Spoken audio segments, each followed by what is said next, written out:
इतनी इल प्लानिंग और आप इस तरह की इल प्लानिंग के साथ पाकिस्तान के साथ माथा लगा रहे हैं?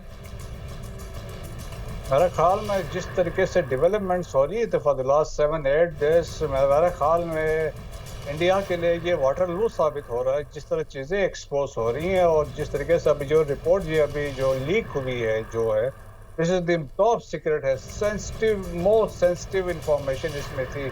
और इसमें देखें कि एक तो ये लीक होना, मेरे ख्याल में इस तरह तो ये हुकूमतें गिर जाती हैं इस तरह की इंफॉर्मेशन लीक होने से।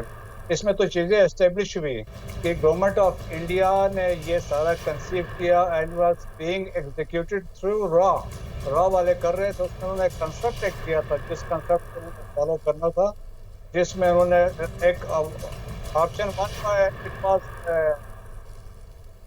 पहलगाम, और अगर इसमें ना हो तो फिर शोपियां जाना।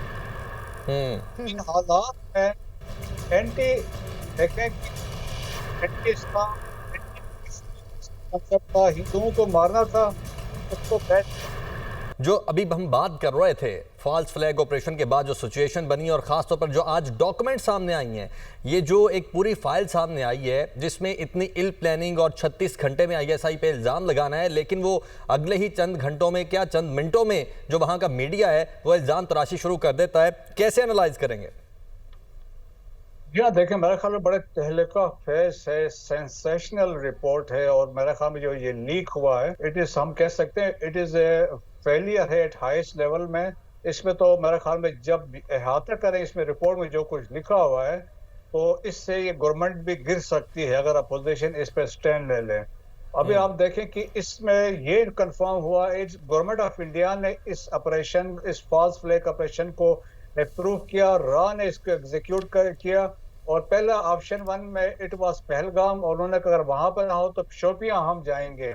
लेकिन जिस तरीके से उसमें कंसेप्ट में ये था कि सिंस जी वेंस वहां पे है, अपॉर्चुनिटी हम एक्सीज कर सकते हैं। सेकंड ये है कि इंटरनेशनल कम्युनिटी की हमें मदद भी आ सकती है, और टारगेट हमने करना है कश्मीरी और मुसलमानों को, लेकिन मारना हिंदुओं को हो। लेकिन उस सारे चक्कर में अब आके ये फंस गए हैं, क्योंकि सारी प्लानिंग इसमें आ गई है। और इसमें एक सेकंड पार्ट इंपॉर्टेंट चीज जो बातचीत की गई है वो बलूचिस्तान के बारे में की गई है, जिसमें उन्होंने बात की है कि बलूचिस्तान में बीएलए ने अभी ऑपरेट करना है, कोयटा और सुई में करना है। और इसके बाद सी पैक की बात की गई है, चाइनीज टारगेट की बात की गई है। तो एक वाज़ेह सबूत हमारे पास एक और आया है कि इंडियन इन्वॉल्वमेंट, हम तो पहले से भी डोजियर्स जमा करवा चुके हैं।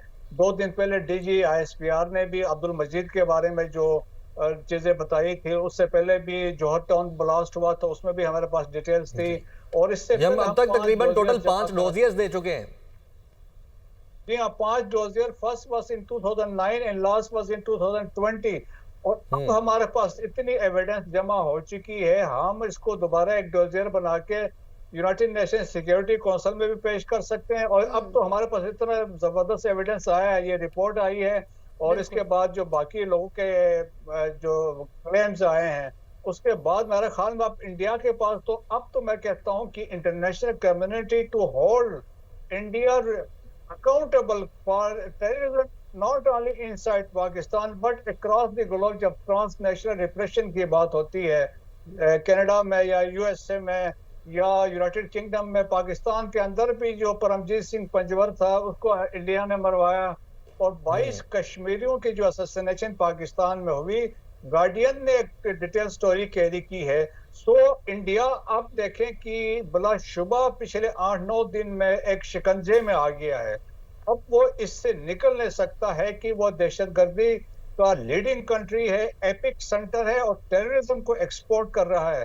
So it is the right time कि इंटरनेशनल कम्युनिटी को आगे आना चाहिए। They should condemn Indians involvement in terrorist activities not only in Pakistan, across the globe.